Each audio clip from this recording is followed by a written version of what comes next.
Haleluya, puji Tuhan. Selamat pagi Bapak, Ibu, dan Saudara semua. Salam sejahtera di dalam kasih Tuhan Yesus Kristus. Kembali kita berjumpa dalam program Renungan Pagi di hari yang baru ini.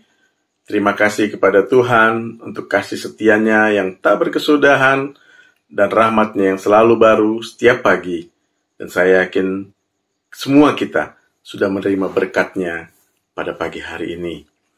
Dan sebelum memulai aktivitas kita, mari kita siapkan hati dan pikiran kita untuk sama-sama merenungkan firman Allah. Mari kita berdoa.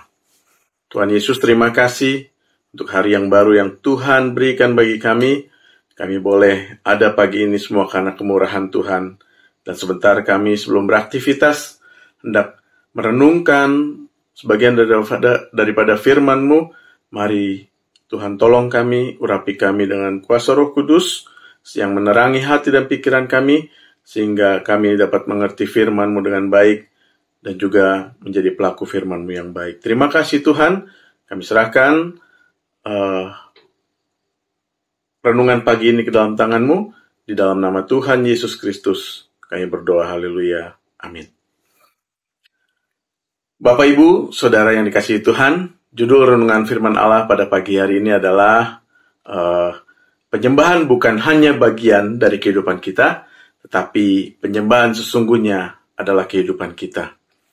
Ayat pokok kita terambil dari Mazmur pasal 34 ayat yang kedua, demikian firman Tuhan.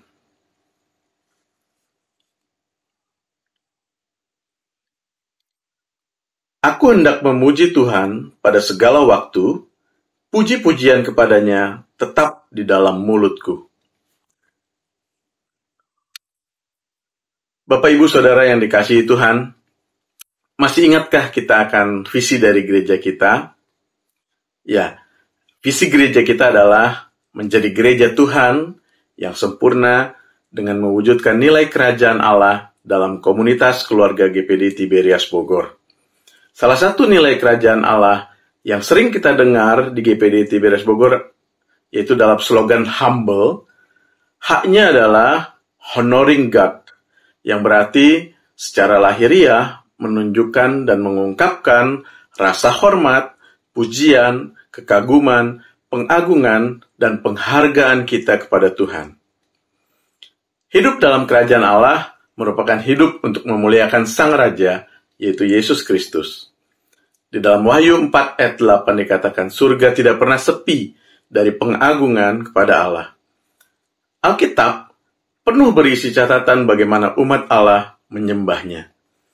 Bahkan satu kitab, yaitu kitab Mazmur, isinya khusus catatan lagu pujian bagi Tuhan. Jelas, pujian dan penyembahan harus menjadi hal yang utama dari kehidupan kita orang percaya. Melalui pujian dan penyembahan, umat Tuhan dapat menghampiri tahta Allah. Oleh karena itu, pujian dan penyembahan merupakan kunci bagi kita orang percaya untuk mengalami kuasa Tuhan.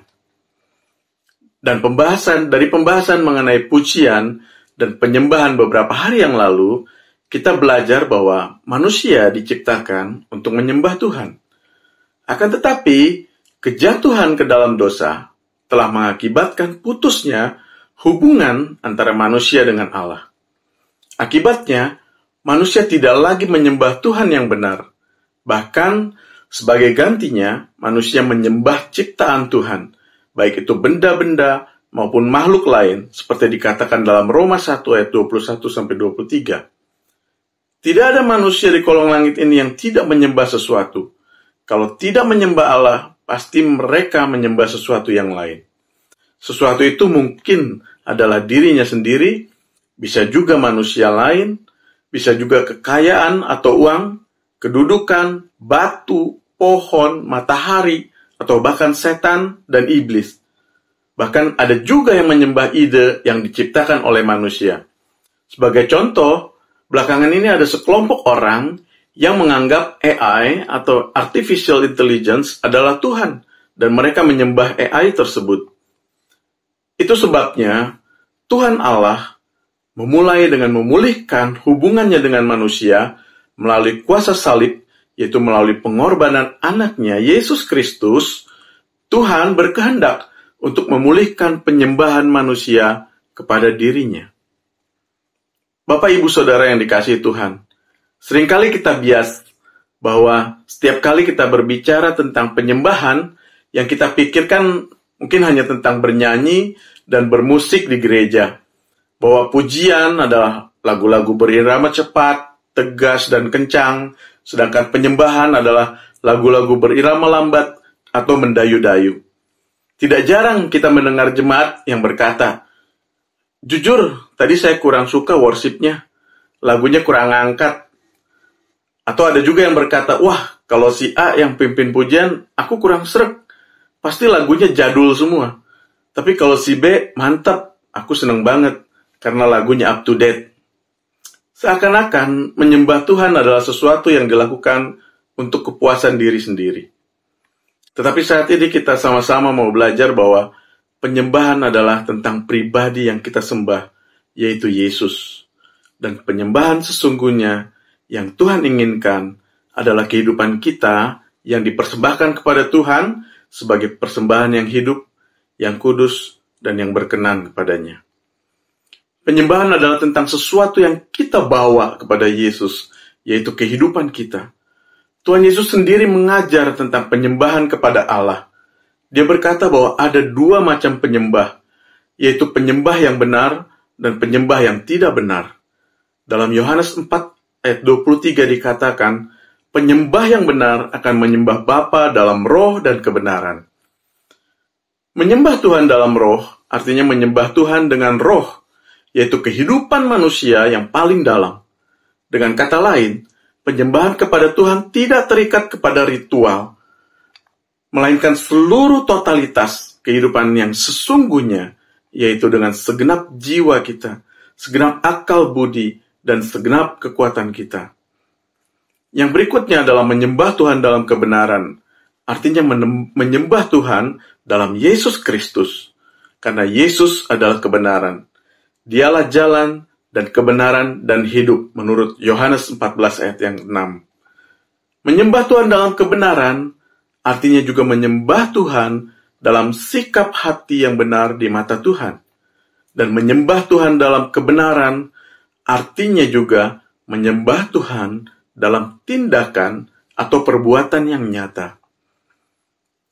Dalam Kolose 3 ayat 23 dikatakan, "Apapun yang kamu perbuat, perbuatlah dengan segenap hatimu seperti untuk Tuhan dan bukan untuk manusia."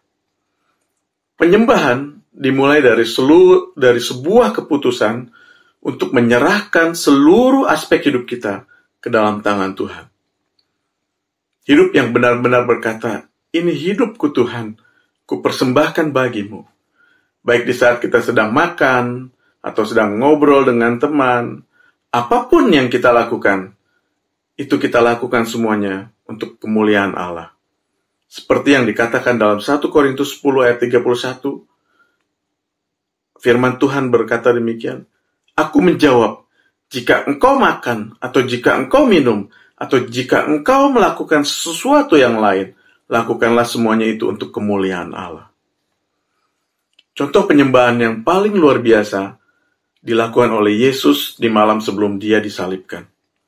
Dalam Matius 26 ayat 39 dikatakan, "Maka ia maju sedikit, lalu sujud dan berdoa, katanya, 'Ya Bapakku, jikalau sekiranya mungkin biarlah cawan ini lalu daripadaku, tetapi janganlah seperti yang ku kehendaki, melainkan seperti yang kau kehendaki.'" Meskipun Tuhan Yesus tahu bahwa besoknya dia akan disiksa dan disalibkan, tetapi dia tetap berdoa dan berkata, "Bukan kehendakku, tetapi kehendak-Mu lah yang terjadi." Itulah penyembahan yang sejati. Kiranya teladan yang diberikan Tuhan Yesus ini dapat menjadi contoh bagi saya dan saudara, di mana kita bisa berkata kepada Tuhan dalam keseharian kita, "Biar kehendak Tuhan yang terjadi," karena kita tahu bahwa Tuhan tahu akan rencana yang terbaik di dalam hidup kita. Dan semakin hari membawa kita semakin cinta pada Yesus, Tuhan, Raja, dan Juru Selamat kita. Amin. Demikian renungan firman Allah pada pagi hari ini. Mari kita berdoa. Tuhan Yesus, terima kasih. Pada hari ini kami boleh merenungkan firman Tuhan tentang puji-pujian dan penyembahan kepadamu ya Bapa, bahwa sesungguhnya penyembahan ini adalah memberikan kehidupan kami kepadamu ya Bapa sebagai persembahan yang hidup, yang kudus, dan yang berkenan kepadamu. Kami mengucap syukur untuk firman-Mu, biarlah firman ini tertanam dalam hati kami, dan kami boleh menjadi pelaku firman-Mu yang baik. Terima kasih Tuhan, berkati aktivitas kami sepanjang hari ini. Tuhan jadikan kami berhasil, dan tetap jadikan kami orang-orang kepercayaan ya Tuhan. Segala puji, hormat, kemuliaan hanya bagi Yesus, Tuhan, Raja, dan Juru Selamat kami. Dan di dalam nama Tuhan Yesus, kami berdoa dan mengucap syukur. Amin. Selamat beraktivitas. Tuhan Yesus memberkati kita semua.